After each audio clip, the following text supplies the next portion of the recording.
Comercio menos 5,9% de moverse justamente. Y también podría aumentar o no ese porcentaje con el sueldo mínimo, porque aumentó desde el lunes 1 de junio a 400.000 pesos. Ahora, mucha atención, porque en enero de 2023 el sueldo mínimo podría llegar a los 410.000 pesos en caso de que la inflación anual supere el 7%, lo que es altamente probable. Y para ahondar justamente sobre esta situación, a ver si este aumento del sueldo mínimo también ayuda a reactivar la economía, vamos a tomar contacto con Rodrigo Palma Quesada, economista de la Universidad de Barcelona, y también director ejecutivo de RPVM Consultores. ¿Cómo está, Rodrigo? Bienvenido a Chilevisión Noticias. Hola Pablo, buenas noches. A ver, lo primero, plantearle esta pregunta. Veíamos un IMASEC que dicen que es un estancamiento de la economía.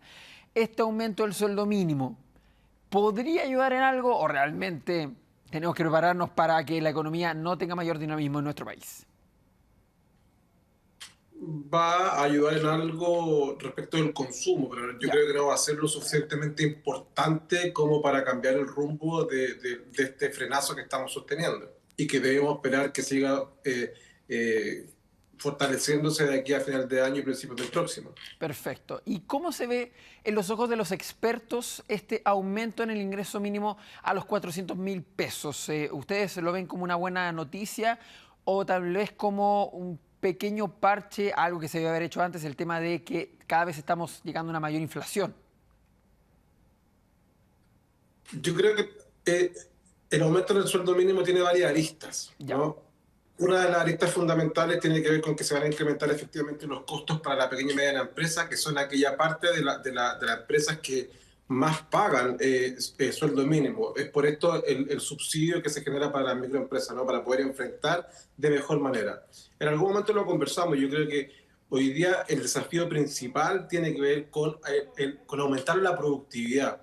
Yo creo que efectivamente hay un espacio para subir los sueldos, pero también es importante que los trabajadores puedan aumentar la productividad y que para que de esta manera este aumento tenga un efecto positivo y no un efecto negativo, porque si no lo que va a suceder es que podría aumentar el desempleo. Si es que seguimos con los mismos niveles de productividad, se encarecen los costos para las empresas, para los productores, y especialmente para la pequeña y mediana empresa, que es la que tiene los menores márgenes. Por lo tanto, seguramente, si es que no aumentamos la productividad, lo que va a suceder es que podrían eventualmente empezar a producirse algunos despidos y cosas por el estilo. Justamente hablando de las MIPYMES, además del aumento en el ingreso mínimo, se da este subsidio para que puedan las MIPYMES cumplir con estos 400.000 pesos. ¿Se puede cumplir con esto en un futuro más extenso para que no golpee tanto su equilibrio económico? ¿Cómo lo ve usted en cuanto a las platas fiscales justamente y también a la situación económica para que tengamos esos ingresos para poder dar estos subsidios? Yo creo que es complejo, yo creo que tal como está planificado hasta fin de año este subsidio y dudo que se vaya a prorrogar. Además, tal como tú mencionabas en la introducción, ¿verdad? Lo más seguro, casi con certeza, ¿verdad? El sueldo mínimo va a aumentar a los 410.000 porque el piso que tiene el 7% de inflación y evidente que vamos a tener más que un 7% de inflación. Por tanto, como te digo, yo siento que lo relevante acá y el gran desafío para la sociedad y fundamentalmente para la pequeña y mediana empresa es el aumento en la productividad de tal manera de poder sobrellevar sin mayores complicaciones este aumento en los costos. Y justamente, usted lo decía, disculpe ahí la voz, creo que estuvimos gastando un poco el fin de semana. 410.000 pesos condicionados por un 7%, ¿es suficiente si hoy día estamos en 12 meses en un 12% de la inflación? ¿Va a ser suficiente eso o vamos a tener que recurrir a un nuevo aumento que muy probablemente no se dé también? Es que es complejo porque tenemos que mantener un equilibrio, ¿no? En este caso, ya le estamos cargando de manera importante los costos a las pequeñas y medianas empresas. Por tanto, se hace complejo seguir aumentándolo. Tal como te mencionaba anteriormente, la gran cantidad, o sea, gran parte de las empresas que pagan el sueldo mínimo son las pequeñas y medianas empresas y no así las empresas más grandes. Por tanto, este aumento en el salario mínimo va a afectar de manera importante a la pequeña y mediana empresa, fundamentalmente en sus costos. Por tanto, seguir aumentando de manera importante rápidamente, si es que no se reactiva la economía, yo creo que sería sobrecargarlas demasiado. ¿Y qué medidas puede tomar el gobierno para empezar a reactivar la economía, pensando en que, por ejemplo, Estados Unidos ya entró en una recesión técnica, a pesar de que Joe Biden ha dicho que no, pero ya es una recesión técnica y se prevé que justamente eso nos vaya a golpear en los próximos meses y si no, a principios del próximo año? Bueno, un poco generar algunos hay una receta que es bastante estándar, ¿no? Que es como reactivar algunos sectores, reactivar fundamentalmente la inversión pública, generar algunos subsidios para aumentar la productividad, para aumentar la contratación. Ahora, tal como mencionabas tú lo de la recesión técnica de Estados Unidos, si bien es cierto que se define una recesión técnica cuando hay 2 trimestres de crecimiento negativo, ¿verdad? La verdad es que hoy hay una discusión bastante importante hoy día de qué es lo que es una recesión, porque efectivamente eh, en Estados Unidos lo que se observa hoy día es que efectivamente hay 2 trimestres de crecimiento negativo, pero por ejemplo el desempleo, que es otra de las variables relevantes que uno tiene que analizar, eh, no muestra señales tan negativas como sí lo hace el crecimiento. Por tanto, las expectativas que hay hacia el futuro son bastante ambivalentes. De hecho, hoy día lo que se está esperando fundamentalmente es conocer los nuevos datos de crecimiento y la inflación para observar cuál va a ser la reacción de la Fed y ver si es que realmente va a tener que poner un freno a la economía. Porque lo que se observa hasta hoy día es que esta recesión no es tan profunda, sino que podría salir rápidamente. Usted decía justamente, Rodrigo, que se tiene que tomar una decisión en cuanto a ayudar a activar el dinamismo en la economía, pero muchas veces eso puede llegar a las grandes empresas, para las MIPYMES, las que necesitan sobre todo estos fondos para poder cubrir estos 400.000 pesos. ¿Cómo se puede hacer para que ellas sientan realmente que las están ayudando, que por lo menos les están dando pega, les están dando servicios que ellos pueden cubrir durante una recesión que se está viniendo? ¿Qué se puede hacer en ese caso? Yo creo que hay elementos importantes, ¿no? Primero, los grandes problemas que tienen las MIPYME tienen que ver con el financiamiento. Por tanto, deben existir o se deben fortalecer las líneas de financiamiento a la MIPYME, fundamentalmente con garantías del Estado. Eso por una parte, facilitar la regularización de deudas tanto previsionales, ¿verdad?, como deudas impositivas, que muchas de ellas arrastran desde tiempos de la pandemia, y evidentemente generar incentivos para el aumento de la productividad. Yo insisto en que acá hay un elemento central que tenemos olvidado hace bastante tiempo, que tiene que ver con la productividad. En la medida que mejoremos la productividad, van a cambiar bastante varios elementos de nuestra economía. Pero entonces, ¿qué medidas tiene que tomar ahora ya el gobierno? Porque, claro, la productividad se ha estado dejando olvidando, está aumentando los recursos, pero las pymes también se encuentran cada vez con que el mercado no las está ayudando.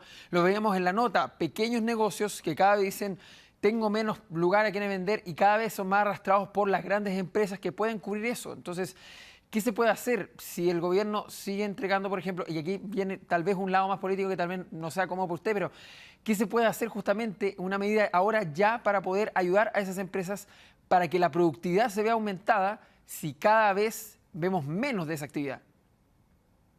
Como te digo, yo creo que fundamentalmente generar líneas de financiamiento con un bajo costo, y hay algunas medidas que ha ido tomando el gobierno, como por ejemplo generar las compras del Estado que se paguen a menos días, como te digo, porque el grave problema que tiene la empresa pequeña es fundamentalmente de financiamiento. Por tanto, yo creo que por ahí es por donde habría que atacar, porque hoy día la MIPYME está ahogada, está fundamentalmente tiene un ahogo y ese ahogo es financiero. Entonces, en la medida que lo ayudemos un poco a respirar, disminuyéndole la carga financiera en el corto plazo, yo creo que es fundamental para que puedan sobrellevar este tiempo. La verdad es que las MIPYMES son bastante activas, tienen bastantes herramientas para poder salir de estas crisis. Y la fundamental que no tienen, la que les falta, es financiamiento.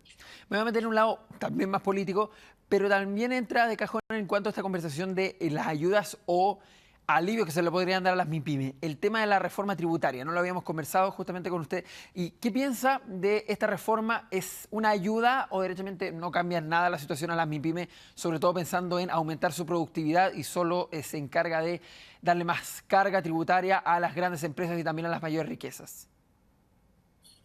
Yo creo que en algún elemento lo ayuda, ¿no? Lo ayuda fundamentalmente con que se aumenta un poco la franquicia para disminuir los gastos o la inversión en I+D. por ahí tenemos, pero claro, también la pequeña y mediana empresa se le hace bastante complejo poder realizar este tipo de inversiones. Otro elemento en que sí lo favorece tiene que ver con que se intentará de cierta manera facilitar el proceso de la declaración. Hoy día hay tantos regímenes impositivos y es muy complejo y por tanto hay un costo importante para la MIPYME. Entonces, en la medida que se facilite ese proceso, evidentemente se disminuyen los costos. Pero yo creo que debiesen existir algunos elementos para facilitar más. Recordemos que aproximadamente el 60-70% del empleo lo da la pequeña y mediana empresa.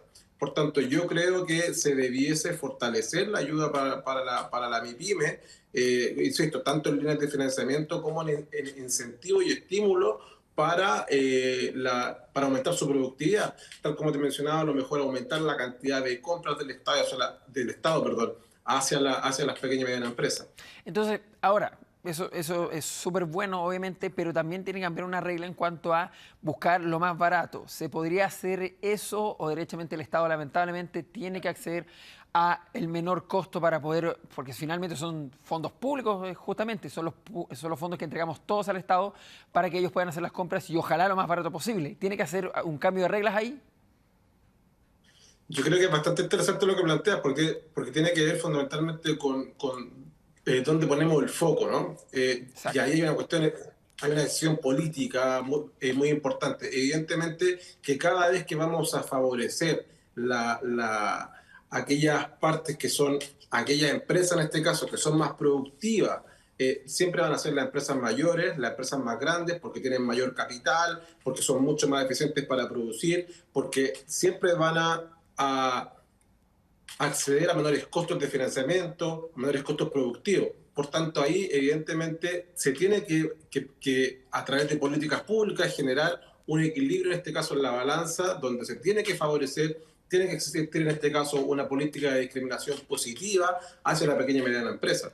Do- Eso debiera existir. Perfecto. Y lo último, Rodrigo, para ir cerrando la conversación. Estados Unidos con un crecimiento negativo, pero usted lo decía, el tema del empleo dice que no hay una recesión como tal, o al menos no se está desarrollando con la normalidad que siempre se le conoce.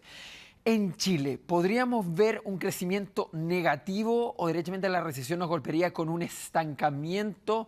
Y también con el tema de los empleos, ¿se ve una disminución en los empleos disponibles? ¿Se ve un aumento en el desempleo? ¿O la verdad es que no, va a ser todo un estancamiento en términos generales?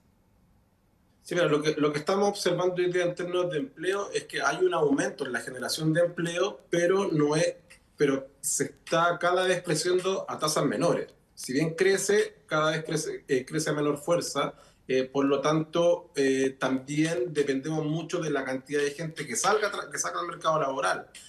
Y evidentemente hay muchas mujeres que son esa parte de la población que se vio más afectada con la pandemia, que muchas de ellas tuvieron que salir del mercado laboral. En la medida que se intenten reincorporarse, yo creo que vamos a ver un aumento importante en las tasas de desempleo. Ahora, en términos del crecimiento económico, yo creo que, o sea, si bien es cierto que durante este año vamos a observar un crecimiento económico bajo, lo que se espera es que para el próximo año, el crecimiento económico sea cero. Por tanto, vamos a tener un estancamiento.